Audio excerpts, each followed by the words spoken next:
Oi, gente, tudo bem com vocês? Tudo beleza? É um imenso prazer para mim estar sempre aqui compartilhando uma mensagem poderosa, uma mensagem maravilhosa, uma mensagem que fortalece a nossa fé. E hoje tem uma mensagem especial para compartilhar com vocês, uma mensagem muito edificante. Desejo que Deus abençoe você, minha querida amiga, meu querido amigo, poderosamente. Conceda muitas bênçãos à tua vida, é meu sincero desejo. Então seja bem-vinda, minha querida amiga, seja bem-vindo, meu amigo, para esta maravilhosa mensagem de hoje. Vejam só essa história. Houve um homem que, ali na sua juventude, esse homem foi servente de pedreiro. Porém, ele chegou a ser milionário. Não só fez parte da alta sociedade, mas esse homem recebia em sua casa a família real ali de seu país. Ele deixou ali ao morrer uma carta do seu próprio punho, a qual nos convence, meus queridos, uma vez mais, de que nem as riquezas, nem as honras e prazeres não bastam para satisfazer aí o coração humano. Eis a carta ali publicada ali no Sunday Express, anos depois que seu autor J. White suicidasse, em Sidon, ali na Inglaterra. A carta ela começa dizendo assim: no umbral da eternidade, eu devo fazer uma revelação franca e completa da minha vida. Eu recebi soberanos, chamei pelo apelido duques e condes. Eu atuei na política, possuí um iate, cavalos de corrida, um teatro de jornais. Eu gastei 150 milhões em várias empresas. Eu estimulei os esportes, eu estabeleci prêmios, eu sustentei pugilistas e cheguei a gastar até R$ 250 000 em um só dia. O mundo me festejava, todos me chamavam de Toso White, mas depois de eu experimentar o que é sentir fome e conheci o que é ter tudo que se pode desejar e senti que milhares de pessoas, elas esperavam o pão de minhas mãos. Tive um trem especial para ir a Manchester, ainda que em 1909 eu tivesse de ir de pé de Londres a Rochelle, porque estava sem dinheiro. Eu conheci homens e mulheres que são amáveis e efetuosos, enquanto alguém lhes é útil, porém, lhe volto as costas quando já não são e nem tem meios de ser útil. Neste último dia da minha vida, o meu coração faz desfilar ante os meus olhos episódios e mais episódios. O sentimento de contentamento do passado transformou-se em uma existência ruidosa e febril. Um dia sucede a outro dia, com parecida monotonia, e cada indivíduo tem os mesmos desejos: mais dinheiro, mais prazeres e menos trabalho. A visão de todos aqueles que me rodeiam, que me rendem homenagem. A fortuna repugna minha alma. O rico pode dar festas e presentes, e ser o herói dos clubes noturnos. Ver o seu nome nas crônicas mundanas e crescer o segundo depois de Deus. Sem o dinheiro, porém, ele é abandonado de todos e terá então como únicos amigos o remorso e o pesar. Minha cabeça delira, meu coração palpita. Vejo toda a loucura de minha vida. Tudo se apaga, basta, meus amigos. Logo em seguida, este homem, este milionário, após terminar de escrever esta carta, ele cometeu suicídio. Então, minha querida amiga e meu querido amigo, essa experiência e a de muitos outros homens que nos momentos da glória decidiram eliminar a vida. Ela demonstra que nem as riquezas, nem as honras, nem os prazeres constituem os ingredientes da verdadeira felicidade, mas muito pelo contrário, pois a experiência demonstra, às vezes, sem contar, que o desejo de conseguir essas coisas como alvo supremo na vida não conduz senão à desilusão. Mas na verdade, o que é então a felicidade e onde podemos encontrá-la? Bem que existe casos de pessoas que sofreram muito e que, no entanto, foram felizes. É importante, meus queridos, reconhecer aqui que se sentiu felizes quando a dor se ausentava ou diminuía muito de densidade. Em verdade, meus queridos, podemos ser felizes, apesar das dores físicas, da pobreza e outras desvantagens. Mas por outro lado, existem pessoas que não sofrem, gozem de muita boa saúde, tenha grandes recursos financeiros e apesar de tudo, meus queridos, essa pessoa não é feliz.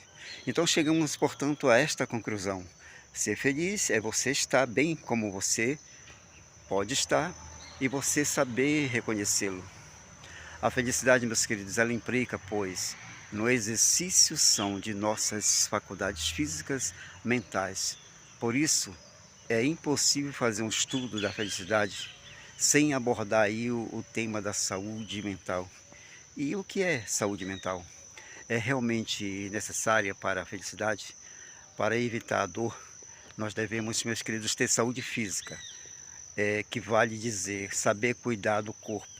Igualmente necessitamos, meus amigos, reconhecer as leis da mente e conservar a saúde mental. O que quer dizer o equilíbrio de nossas faculdades superiores. Porque saúde mental, mais do que raciocínio, meus queridos, é um assunto de equilíbrio, de sentimentos ou emoções. A felicidade, meus amigos, se resume no desenvolvimento harmonioso desses três conjuntos de faculdades intelectuais e morais do ser humano. A nossa felicidade, meus amigos, depende de atendermos e praticarmos o princípio da cooperação, que segundo o grande psicólogo Adler, é o sentido da vida.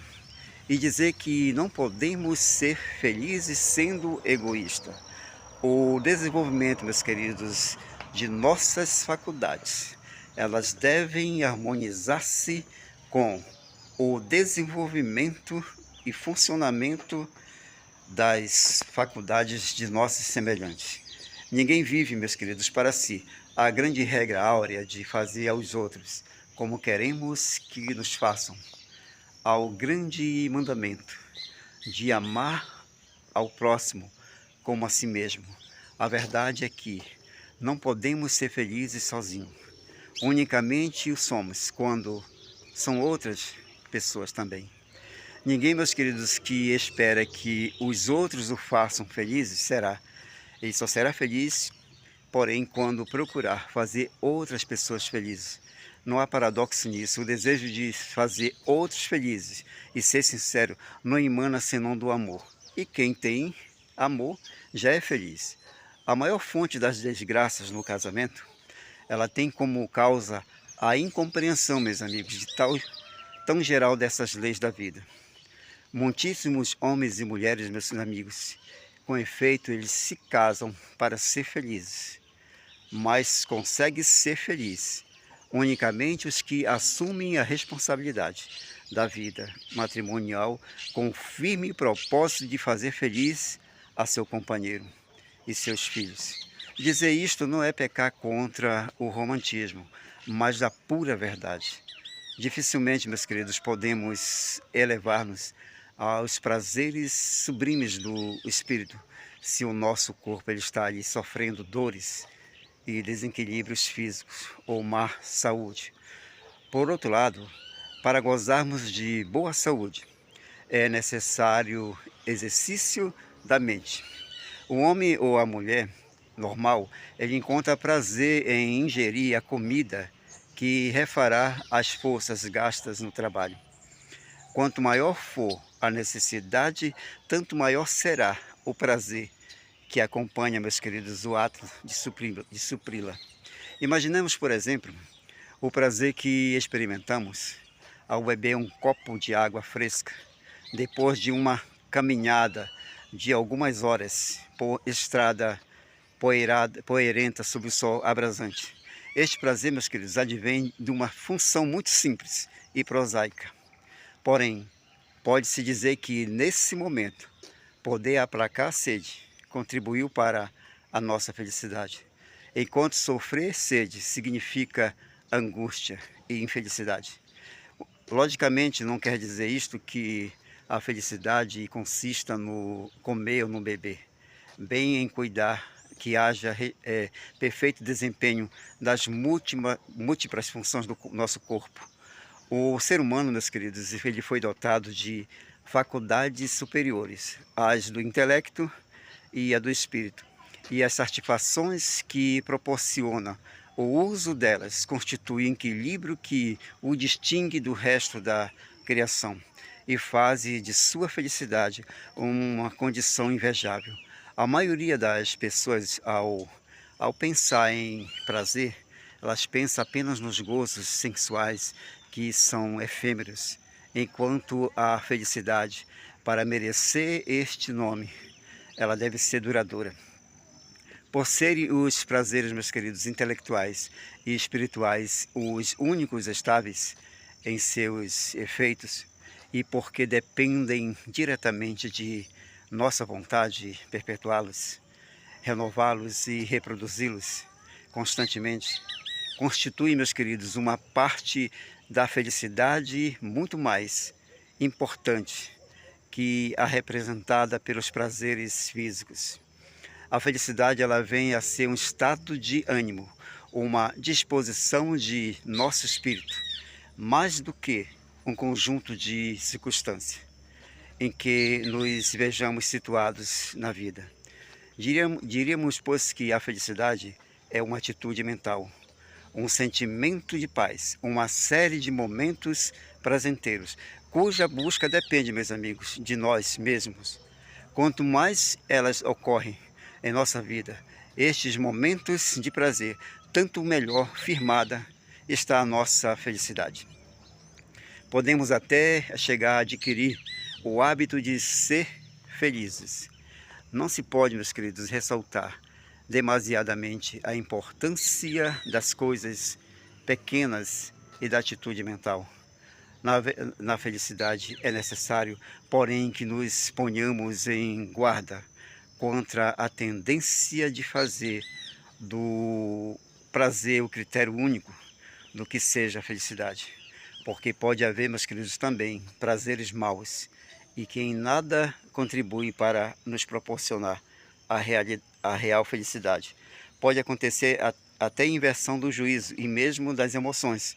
Por exemplo, o Frank Trivelli, o feroz fiscal do sanguinário Comitê de Saúde Pública, durante o reinado do terror na França, ele sentia prazer em presenciar a execução tanto do nobre como do valente, do jovem e do velho, e de homens e mulheres, de uma jovem formosa ou de um repelente bandido. Para ele era motivo de tristeza a absolvição de um réu, e ao passo que sua condenação era-lhe momento de prazer. O suplício de suas infortunadas vítimas era para ele repouso das fadigas do ofício. E ele dizia, ao presenciar, ele dizia assim: esse espetáculo me diverte. Meus amigos, infelizmente, os anormais como Frank Trivelli existe mais do que nos agrada constatar. Causa até verdadeiro, com certeza, espanto ver o número de pessoas que, ao encontrar-se em circunstâncias favoráveis para isso, oferecem, como ele, manifestação de sadismo, ou seja, de achar prazer nos sofrimentos alheios. E o pior é que não podemos estar seguros de que a educação, tal como se há praticado até aqui, quer dizer, a simples tarefa de inculcar conhecimentos e instruções, seja um meio eficaz para corrigir um estado tal de coisas. Na verdade, muitos dos mais cruéis criminosos de nossa época, eles têm estudado nas melhores escolas, acredite, e seguido cursos superiores. Isso reforça a necessidade, meus queridos, de que acompanhe a educação do intelecto um poder espiritual capaz de regenerar o coração. Em resumo, para que o ser humano, meus amigos, possa desfrutar a verdadeira felicidade, é necessário que tenha boa saúde física, mental e emotiva. Deve saber conservar são e robusto corpo pela devida alimentação, pelo exercício, descanso, asseio, ar puro. E é necessária a educação, o desenvolvimento de nossas faculdades mentais e a aquisição de conhecimento. e a capacidade de aplicá-los. Sobretudo, meus queridos, porém, ainda mais do que fazer correto uso da razão, é necessário cultivar o coração, enchê-lo de constantemente, meus amigos, de bondade e deixá-la fruir prodigamente sobre os nossos semelhantes, em ações nobres e desinteressadas de bondade. E nesse momento, meu sincero desejo é que Deus te abençoe grandemente, poderosamente, e que você possamos realmente aqui, através dessa mensagem, encontrar o segredo da vida feliz, da verdadeira felicidade.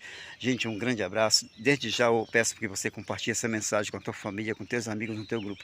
Deus abençoe você grandemente, poderosamente, que essa mensagem seja uma bênção na tua vida. Valeu, gente, um grande abraço, até o nosso próximo vídeo. Amém. Fique todos com Deus. Tchau, tchau.